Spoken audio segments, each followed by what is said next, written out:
സായാഹ്ന യാത്രകളുടെ അച്ഛ, മന്ദാരത്തിൻ്റെ ഇലകൾ ചേർത്ത് തുന്നിയ പുനർജനിയുടെ കൂടുവിട്ട് ഞാൻ യാത്രയാവുകയാണ്.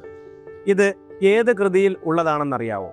OV വിജയൻ്റെ ഖസാക്കിൻ്റെ ഇതിഹാസം എന്ന പുസ്തകത്തിലേതാണ്. മഴ പെയ്യുന്നു, മഴ മാത്രമേ ഉള്ളൂ, കാലവർഷത്തിൻ്റെ വെളുത്ത മഴ, മഴ ഉറങ്ങി, മഴ ചെറുതായി. ഇതും OV വിജയൻ്റെ ഖസാക്കിൻ്റെ ഇതിഹാസം എന്ന പുസ്തകത്തിലേതാണ്. കടലിന് കറുത്ത നിറമായിരുന്നു എന്ന വാക്യത്തോടെ ആരംഭിക്കുന്ന മലയാള നോവൽ ഏതാണെന്നറിയാവോ?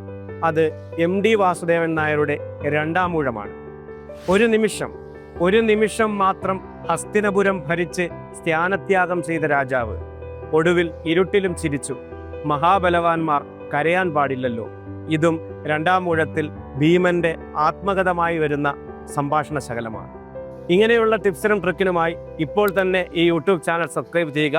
നമ്മുടെ ഇൻസ്റ്റാ പേജ് ഇപ്പോൾ തന്നെ ഫോളോ ചെയ്യുക.